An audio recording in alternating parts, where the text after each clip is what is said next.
ka parkuar këtë herë në këtë tryezë vogël 4 vetë që vinë nga hapësira qiellore dhe nga kozmosi. Janë 2 çifte, një çift të lindurish pa miratimin e njëri tjetrit në të njëjtën shtëpi, 2 vëllezër, dhe një çift i krijuar me miratimin e njëri tjetrit, kuptohet në valën e dashurisë kozmike. Toldi dhe Kalioni merren me dron, ëndërrojnë që të bëhen furnitor të shtetit shqiptar, të forcave të armatosura nën frymëzimin e djemve të talentuar dhe vajzave të talentuara në Ukrainë që një situatë dramatike pushtimi e kthyen në një oportunitet transformimi teknologjik në shërbim të adeut tyre.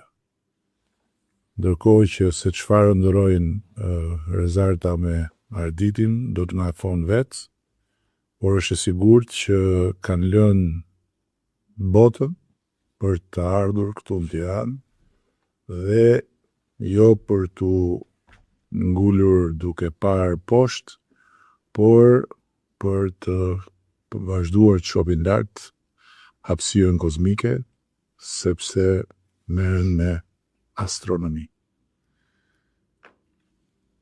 Adresa flasim@kryeministria.al është bërë vërtet një sjellse e surprizave në këtë podcast.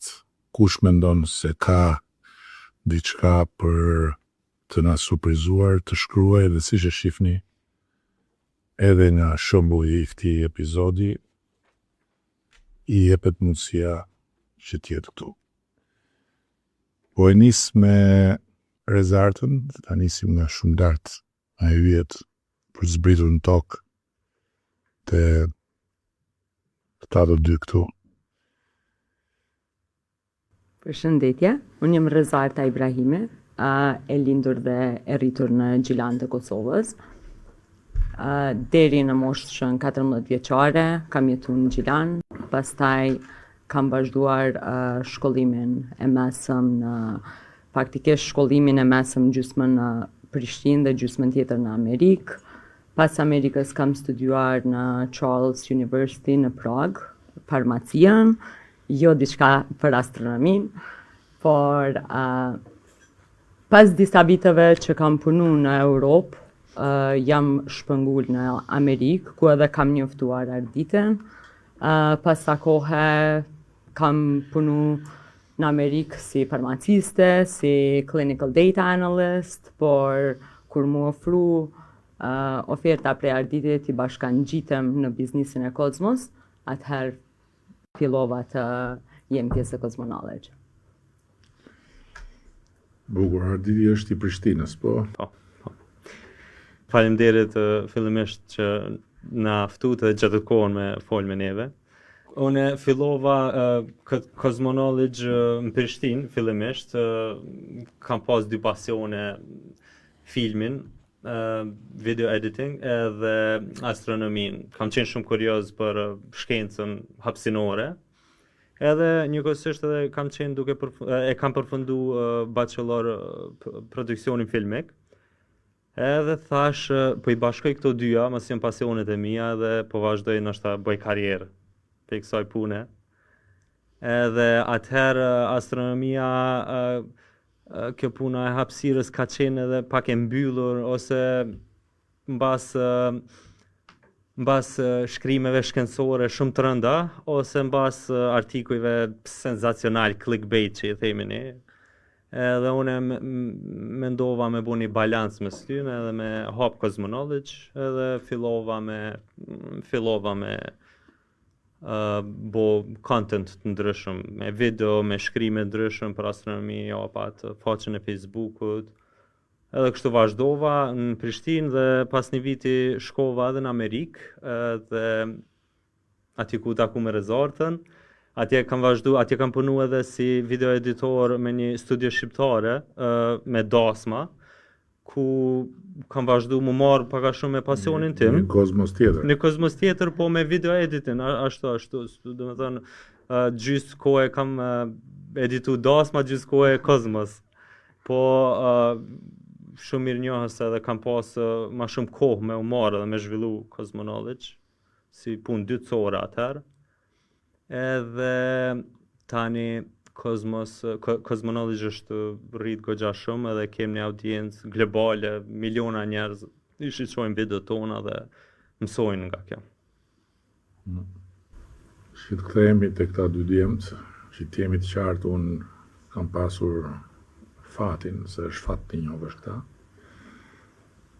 rastësisht, dhe as nuk e dija që do i kisha sot në Tryez. Këta janë dy pasionantë të mëdhej të ëndrave me 3D. Këta dhe që kanë qenë vegjël i shifshin në 3D imazhet e televizorit Bardezi. Dhe kanë shkruajt këtu në këtë adresë pa thënë gjë fare, sepse mundet më çoni një fjalë, vi këtu, shoh njërin.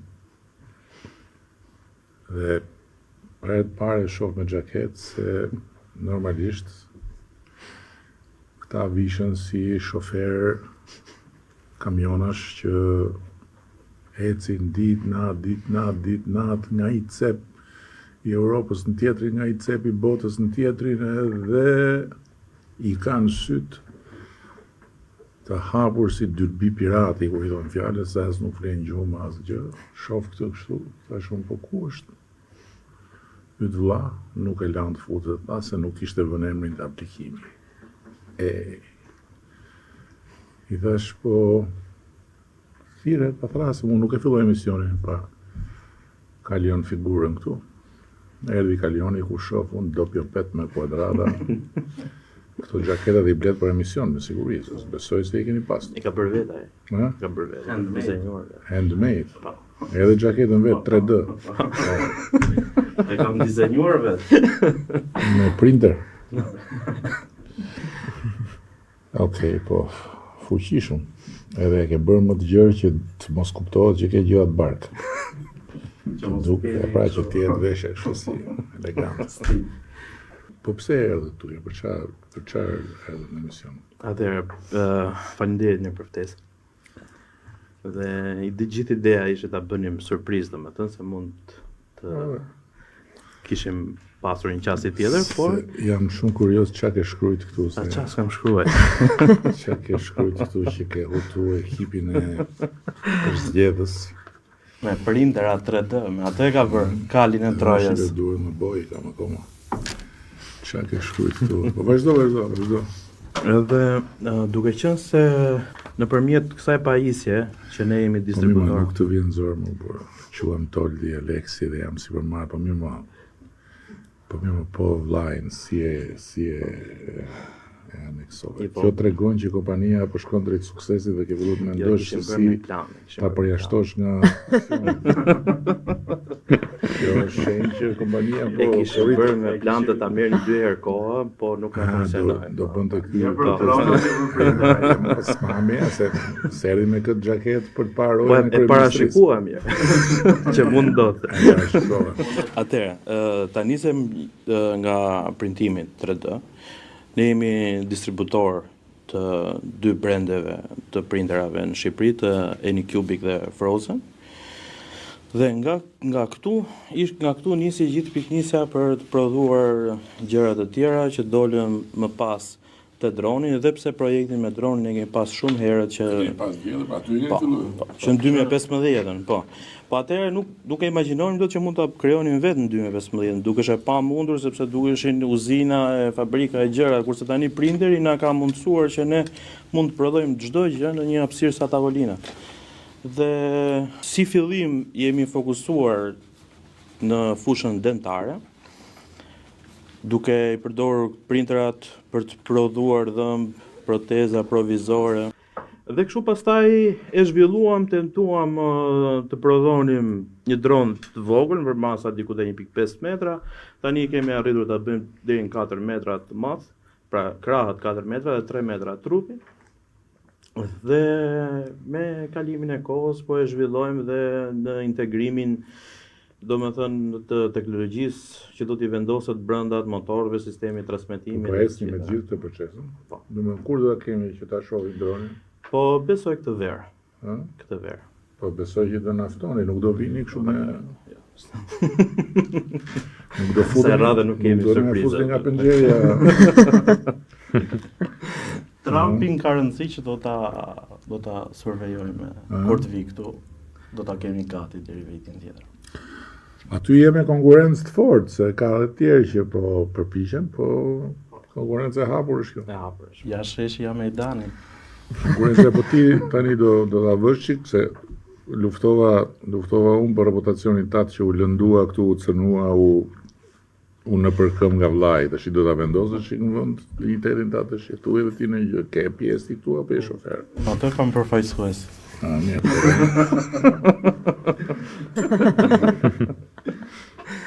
Fullin pak më në thellësi të bisedës Ardit. Tani e kuptova të gjitha këto unë që thatë, po pse u kthyt në Shqipëri? Ose më saktë pse zgjodhët të vini në Shqipëri, se nuk quhet kthim për ju quhet new destination. Planet I ri. Planet I ri.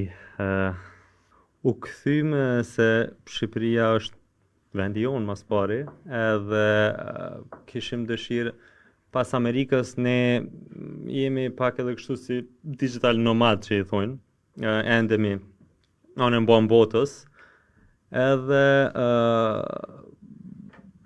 vendosëm mas pari me pas një bazë, une jam rrit në Prishtinë, edhe ndoshta mas Amerikës doja me u kthy diku si nga të prindrit e mi, po jo bashkë të ta. Tirana ishte tamam vendi I duhur, ku edhe është thjesht vend që më ka pëlqyer gjithmonë. Kam qenë disa herë edhe vendosëm me rezartën me ardhur në Tiranë dhe ndoshta edhe me fillu edhe një komunitet këtu dhe me po çapo mundi me bo. Jemi kthy herën e parë kemi qenë vitin para 2 vitesh, dikun gati një 24. Po, një gjysmë vjeti kemi jetu dhe kemi vazhdu tani edhe në për Azi, në Vietnamin e kemi pas si bazë, sepse kemi eksploru Azin. E tash jemi në Tiranë edhe ja arritëm atë me bo paka shumë me hap një komunitet që është I lidh me astronomin, quhet Cosmotalks, edhe thjesht çdo 2 javë, çdo 2 të ndjele mblidhemi te Hana Corner Cafe, edhe flasim kështu tema pak më të rënda, që nuk I flasin çdo ditë, filozofike, për shkencën, për thjesht gjana jo rutinore. Mirë tani, se pyetja që me siguri po bëjnë edhe shumë nga ata që po të shohin është po mirë. Ju e si jetoni, me çfarë jetoni? Duke fol gjëra të rënda jetoni ju? Po.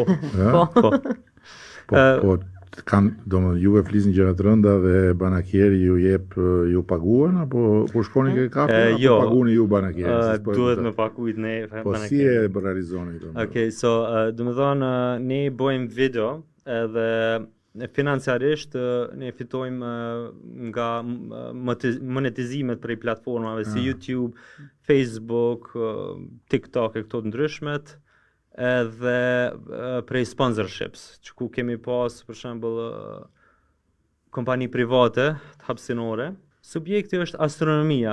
Çdo dile e publikojmë videon e gjatë në YouTube, që mundet me qenë për shembull për misionin e ardhshëm në Han që kemi me shku, NASA dhe gjithë bota po bëhet gati me shku atje.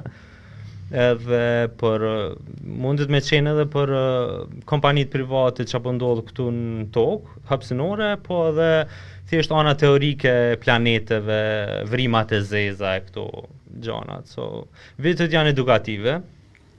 Kjo është. Po ashtu bashkëpunojmë edhe me shkencëtarë ndryshëm, ku i marrim research papers të atyre, edhe i kthejna në video që shumë ma letë me i bo shumë ma letë me u kuptu për publikun.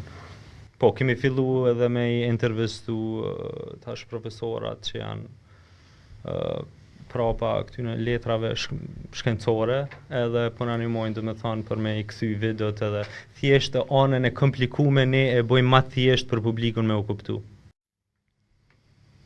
Do dhe keni miliona viewers për... Kemi miliona views dhe ndoshta miliona ndjekës, ndoshta edhe biliona shiqime dhe në platformat e ndryshëm dhe kështu. Zakonisht monthly mujore i kemi mbi 30 milion shikime. Në gjitha bashkë. Gjitha bashkë. Domethënë kjo platforma është globale dhe është anglisht. E keni në një platformë të caktuar? Po, është Cosmoknowledge, është anglisht, domethënë edhe në YouTube. Edhe ne video kryesore është në YouTube, dielën, shfaqet. Edhe pastaj kemi edhe video të shkurta ku plasohen gjitha platformat e mundshme, LinkedIn, Instagram, në Reels, gjithkohë. Po ashtu kompania është based në Houston, Texas. Po. E kemi move aty për shkak edhe John F. Kennedy, NASA. Po. Pasi që është në Houston e kemi dërguar atje. Houstoni është pak vendi ku i ka qu njerëz të parë. Po materialin që përdorni për videot ku e gjeni? Materiali i videove... materialin figurativ, jo tekstin. Materiali figurativ është prej... domethënë prej animimeve, bëjmë animime, është stock footage, edhe ka shumë domene publike që mundemi me i përdor videot prej NASA-s, prej European Space Agency, kështu të ndryshme, edhe plus përdorim shumë imazhe apo videove të shkencëtarëve të ndryshme që kanë bërë simulime kështu, që na lejojnë me i marr ose mundemi edhe me i marr me licencë. Do nuk bëni kështu hakerime kështu. Jo. Nuk operoni në mënyrë, domethënë... Jo, në asnjë mënyrë. Në mënyrë subversive me metoda kriminale. Jo, për momentin jo. Për momentin flasim për ne, dim se çan do ne ja. Bëjnë dronin këta, vjen droni dhe ne. Qa ishte për momentin, ikën bashkë me momentin edhe ne. Fillon. Jo, fillojnë tjerë. Vinë këtu, pastrojnë, shohin. Vinë ata me ato, shohin me provat këtu tjerë. Kjo ishte përkon me fotografin për kace, po patjetër. Edhe po ashtu jem shumë të interesuar me bo një storje se mu më ka shumë mirë që Shqipënia ka 2 satelitash në hapësirë që bojnë vëzhgime territoriale edhe kishim pas qef shumë me bo një storje.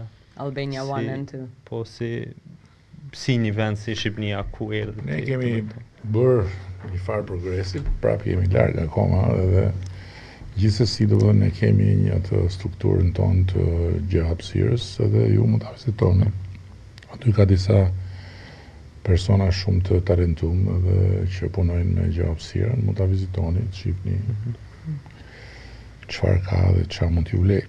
Me i tregu edhe publikut pak se më ka ra për shembull me fol me njerëz që nuk e kanë ditë as që janë aktive ato, edhe nuk besoj që publiku është shumë i njoftuar me këtë, që është shumë interesant. Ne tash ato po afrohen drejt përfundimit, por ne ndërkohë po mendojmë për ta upscale, për ta ngrit në një nivel tjetër këtë punën e satelitit, shohim, janë shumë ndryshe kohët edhe siç e dini vetë më mirë se unë janë këto mundësi.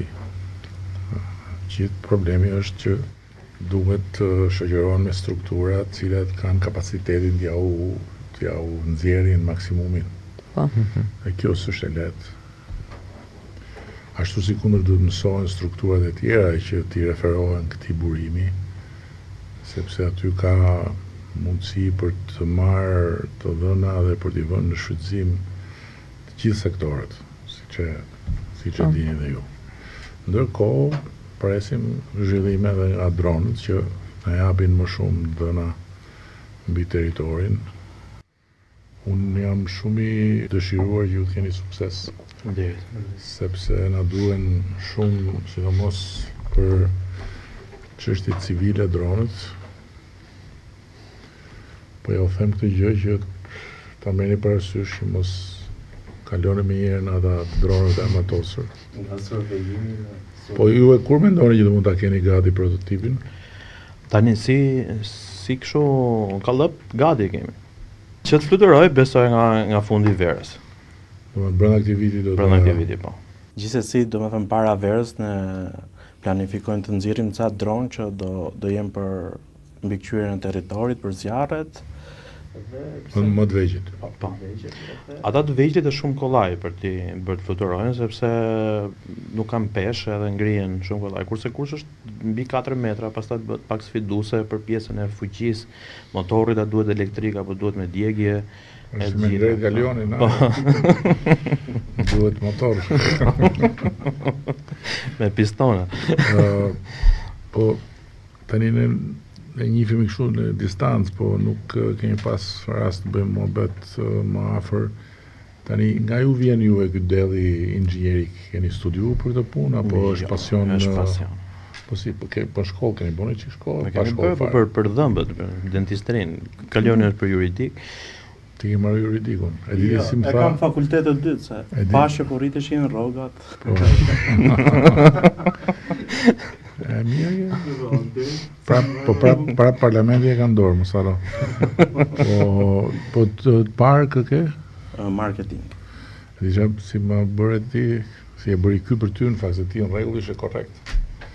Po se bëri si që ndodhi një herë, isha në një restorant, edhe vjen kamarieri të ta bëjmë një foto, po me të mu. Edhe duke bërë atës, të mona gjene i punë, burë. I thash, po qa ke marrë ti juridik pasi gjithë tjerët? Shqipëria është vendi me numër më të madh të juristëve për metër katror. Besoj edhe Kosova më duket. Kosova e ka ekonomikun. E Kosova, Shqipëria është një kuptim. Është vërtet. Kjo pjesa e dronëve nisi në 2014 në fiks ka nisur. Në 13 tetor ka qenë një ditë para më duket ndeshjes Serbi-Shqipëri dhe ne sa kishim lërë dronin. Po, në ato kohë ishte pak e vështirë ta perceptonin se për çfarë përdorej. Edhe kur pam që ishte ngritur flamuri, thash mos, do marrë një perceptim tjetër sikur droni tani është vetëm për të ngritur flamur apo. Dhe ju kishit marrë po atë ditë. Po, një ditë përpara morët dhe ditën tjetër patë se çfarë mund t'i bëni kësaj dynjaje. Dhe filluan kërkesat pastaj që më ngre një flamur këtu. Buk do ndrishë flamur. Ashtu, Do na bësh një rrugë deri në Brindisi. Pati shumë. Po ndërkohë tani për te humorit që nuk ju mungon juve se është përgjithsisht humori është gjë shumë e vyrë, sidomos kur njerëzit janë mbi 150 kg. Po edhe ju të dy bashkë sigur kjo tavolina të ishte varg, ne ishim myt tash. Juve do më të këshirat si për ne treve. Po për te kësaj, si ju ecën kompania në tërësi, domethënë se kështu si me të qeshme, po ju ndërkohë jeni suksesshëm, jeni në treg, keni përfaqësira, bëni biznes. Po, kemi ardhur pas shumë dështimesh. Domethënë nisi me dronin që në 2014-ën ishte shumë herët ajo teknologji për vendin tonë. Kemi bërë disa projekte dhe me Ministrinë e Brendshme, disa survejime, me paragalimet e gabuara, atëherë para shumë vitesh, domethënë ka qenë. Kemi bërë me Ministrinë e Kulturës, skanimet, kalave. Kalat e jugut i kemi kthyer në 3D.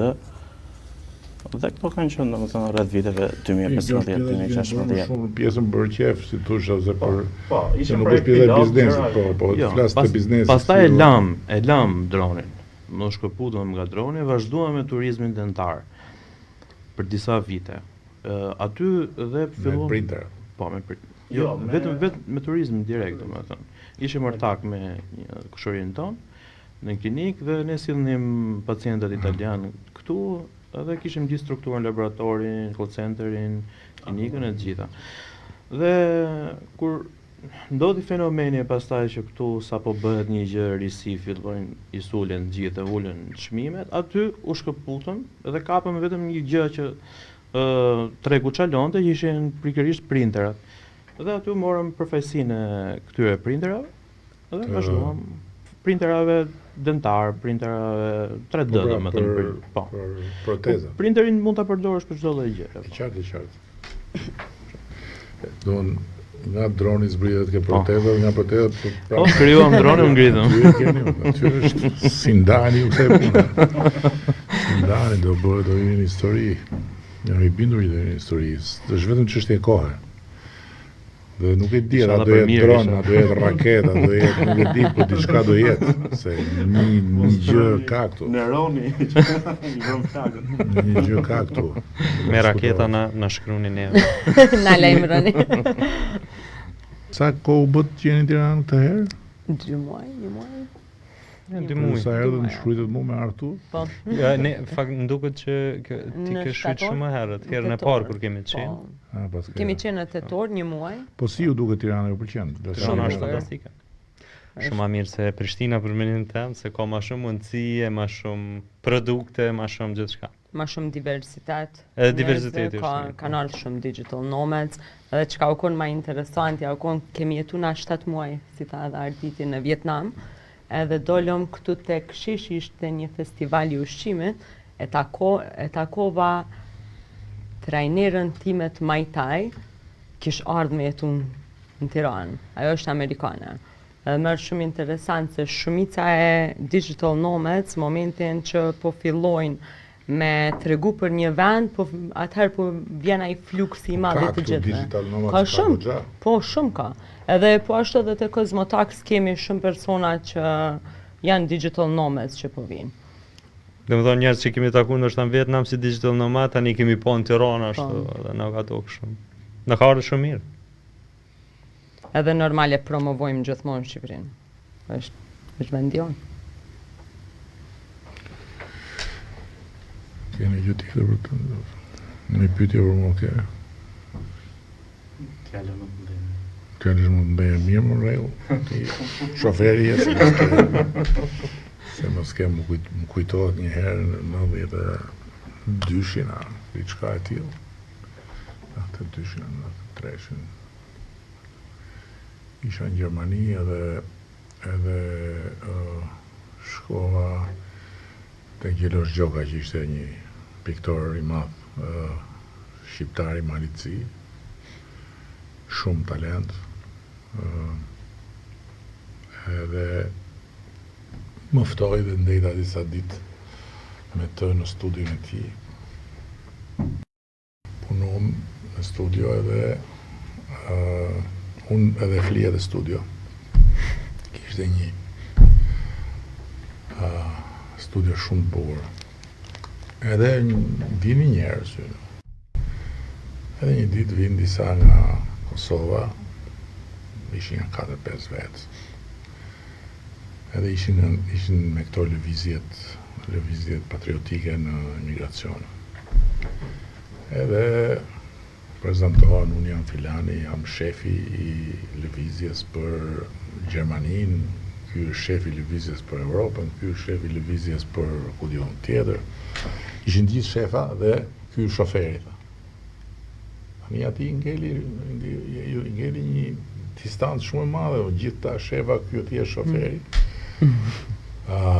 Dhe shoferi tha, po unë tha, përdor dhe kompjuterin për gjithë ta shefat. Kështu që shoferi ti keni më tjetër për pa, thona me i pyetje për mua. Pyetje, kemi një kështu si. Atëherë, kjo ideja e dronëve, po niset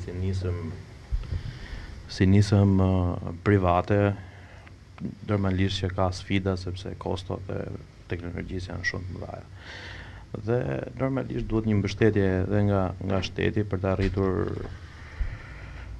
një sukses më të shpejtë dhe më frytëdhënës.